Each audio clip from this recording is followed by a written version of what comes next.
reinforced the belief that the Lord would preserve his temple and holy city from the enemy. The Assyrians couldn't do it.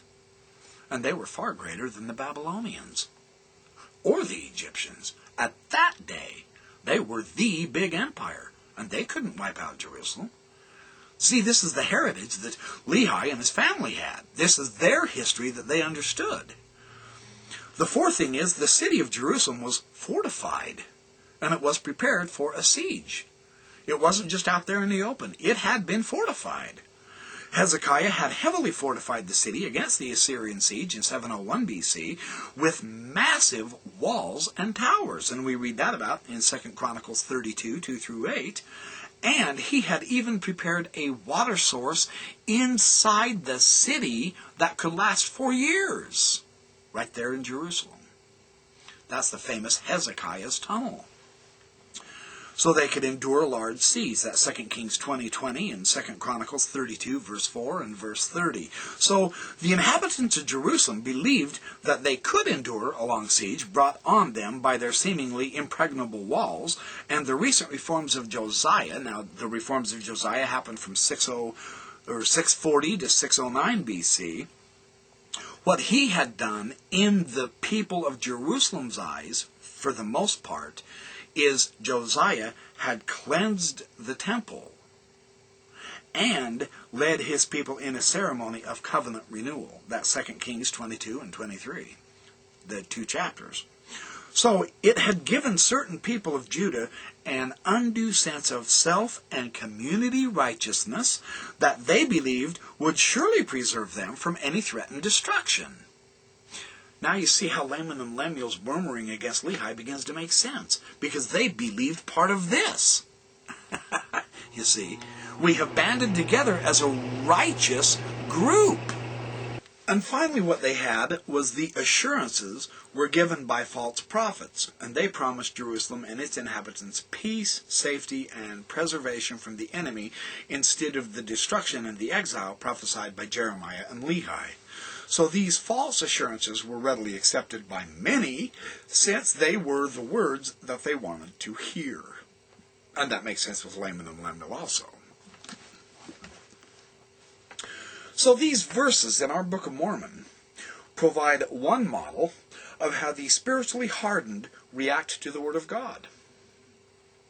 Now, this he spake because of the stiff-neckedness of Laman and Lemuel. For behold, they did murmur in many things against their father, because he was a visionary man, and because he had led them out of the land of Jerusalem, to leave the lands of their inheritance, their gold, their silver, their precious things, to perish in the wilderness. And this they said he had done because of the foolish imaginations of his heart. That's 1 Nephi 2, verse 11.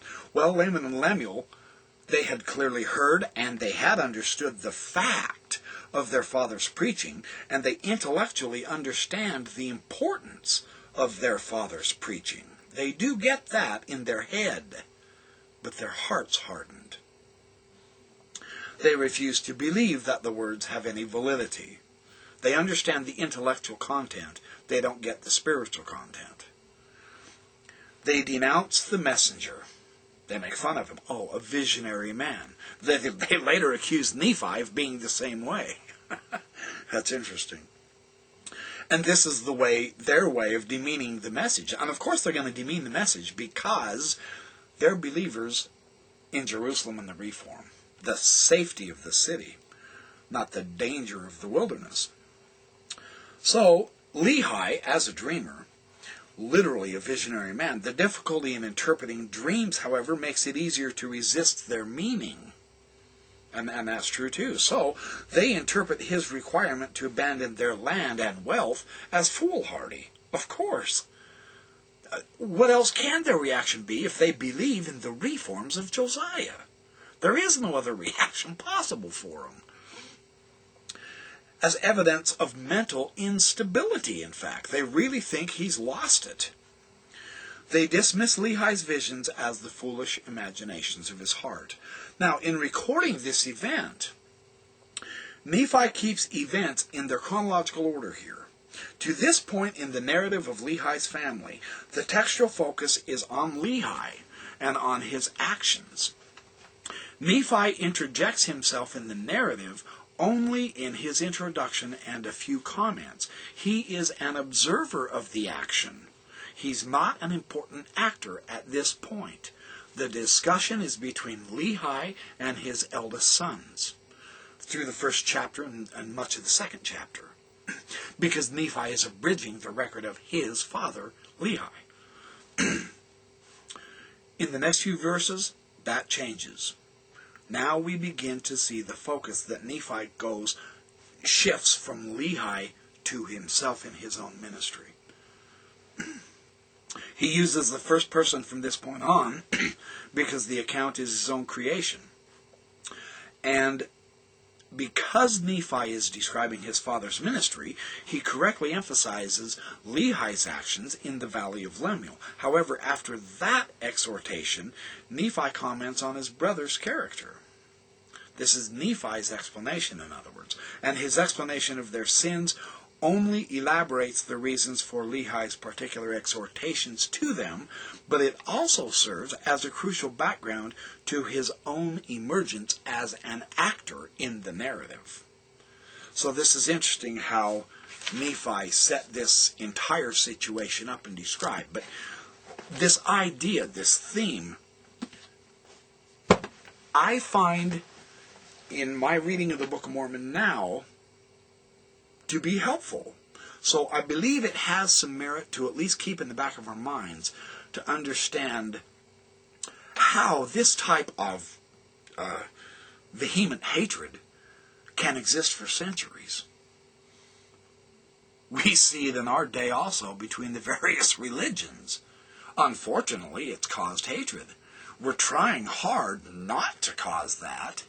The good news is the gospel, and it should bring joy. Unfortunately, when men harden their hearts and stiffen their necks, that's where the trouble begins.